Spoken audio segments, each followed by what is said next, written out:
Okay, everybody, tabs in, visors down, zero two on.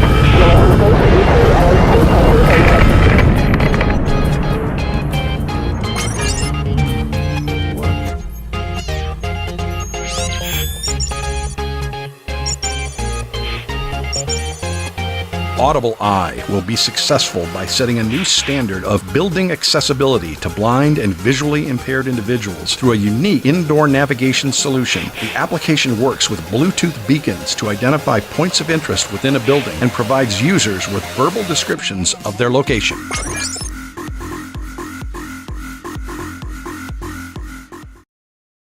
Hello, my name is Jared Witt, and my business is AudiblEye LLC. I'm very excited to tell you all about this today. During my sophomore year at BGSU, I saw this Braille sign located about 10 feet high. I thought to myself, how is somebody that's blind supposed to find that? How is something like this useful, and how is this not illegal? So if you can't tell, the Braille sign is located all the way up there. It was just absolutely ridiculous to me. From that day forward, I was determined to make the change that I thought needed to be seen in this world. AudiblEye is a smartphone application that provides blind and visually impaired users with indoor navigation. The application allows for them to search for different points of interest, such as restrooms, meeting rooms, conference rooms, any point of interest you want to search for within a building, AudiblEye does it. The app works with these Bluetooth beacons that are placed throughout the building. These beacons work with the phone, and then the app actually triangulates the user's position within a building.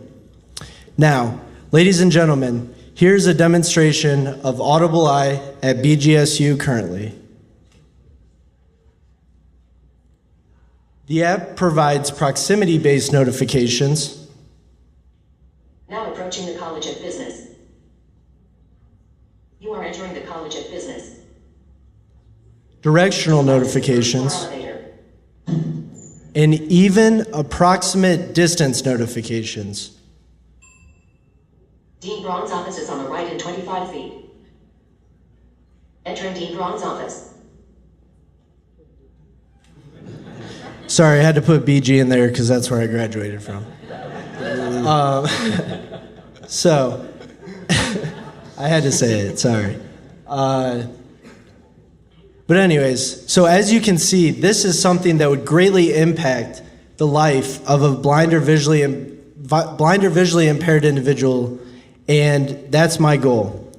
Initially, with a target market of site centers, universities, and public buildings nationwide, AudiblEye seeks to provide these buildings with indoor navigation capabilities.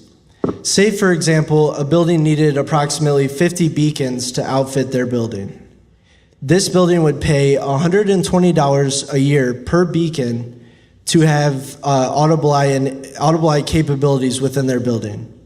There would also be an installation fee that would vary on the size of the building and the number of beacons required for it to be installed within that building.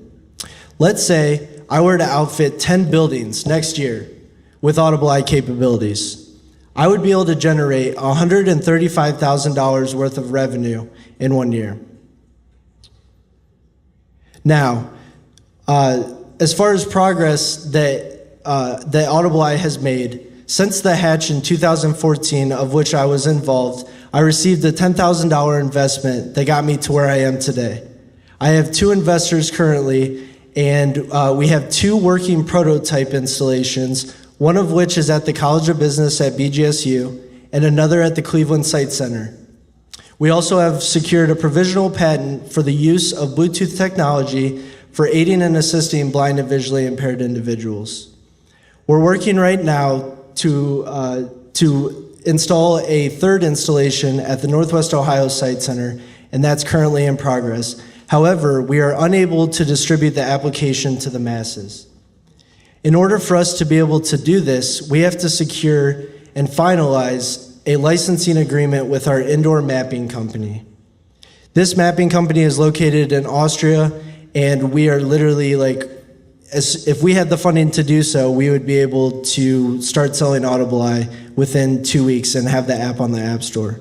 So going forward, our plan is to finalize the application development, also to continue working on our partnership with the Northwest Ohio Site Center and to get an installation there first.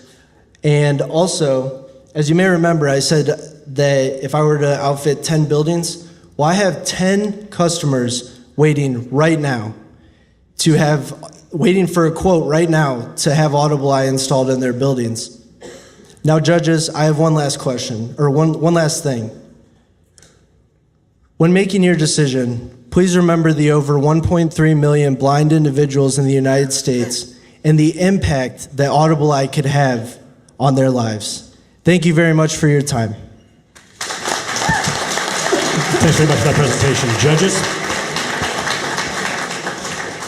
At Bowling Green State University, how many buildings do they have? We are currently only in the College of Business right now. So it's just the first floor of the College of Business. And how many beacons?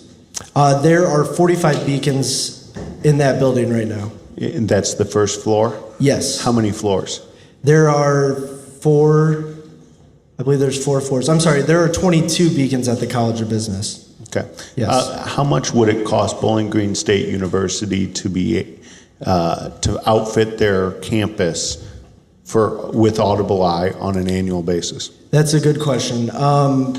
In order for me to actually know that, I would have to know the exact square footage of each building, and I would have to, depending on the size of the buildings, that really determines. I'll let you take a guess.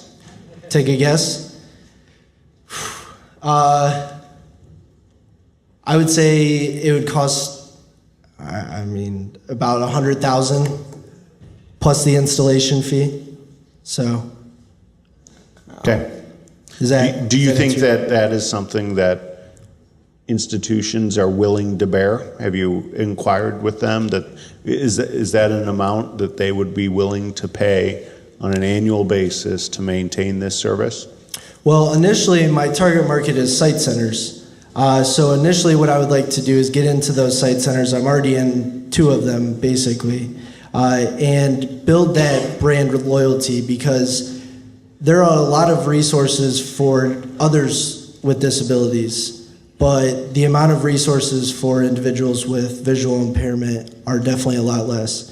Now, for example, wheelchair ramps, things of that nature, those were all installed because they were required by law.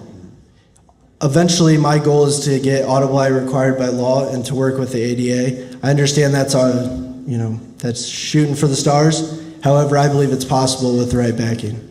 So. Yeah, I think, and at the risk of sounding insensitive, the reason people build wheelchair ramps is because they have to, by law. Yep. And I don't mean to sound insensitive. I'm just saying that's what it is. That's what people do it. So, for that $100,000, pick a number. Can you build a business? Probably. Can you build a big business? I'm not sure, because people have to be motivated to want to spend that money to do it. That's for you to figure out. Secondarily, there's an idea I had when you said you were working with somebody in Austria, an indoor mapping company. Yes. How come you couldn't allow the user to program each individual beacon to say, I can say, this is Ben's office, and I can program that one, and I can program, her office. So I can program each individual one to say, okay, these are the ones that I want to target the people to.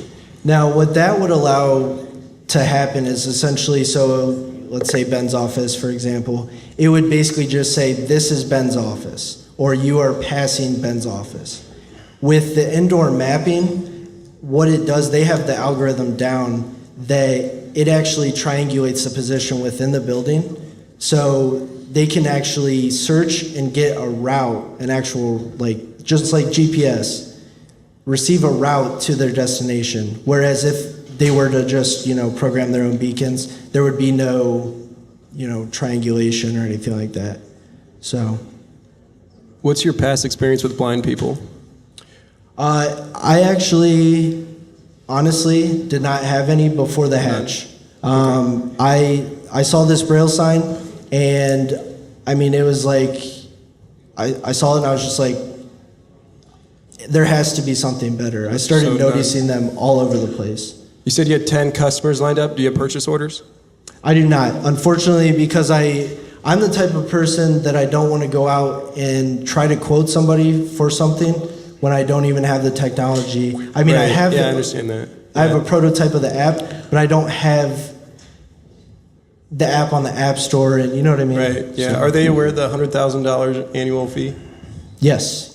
Oh. Yep. So there are about 7, I think it's 6 or 7 veterans hospitals right now that are actually interested. There's veterans associations that are specifically designed for site rehabilitation.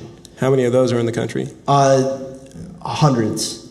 Hundreds? Hundreds. Wow. I don't know the exact number, but they're all over the place. There are at minimum 3 site centers per state. I know in Ohio alone there are about 5. So as far as right here in Toledo, I know the Northwest Ohio Site Center is there. I mean, we're working together on this, and they're actually looking to provide some funding as well. Terrific. Thanks very much. Ben, did you have one quick question? Okay. We got it. Moving forward, again, the questions appear to be getting more cutting from the crowd. I apologize in advance. But since this appears to eliminate guide dogs, why do you, sir, hate dogs? And there's like 20 question marks. So this is pretty intense. Well, first of all, I don't hate dogs. I actually love dogs. However, I believe that individuals who are blind should have the ability to choose, just like somebody that is sighted. So choose what resource they want to use. Thanks very much. Excellent presentation. Thank you, judges, for great questions.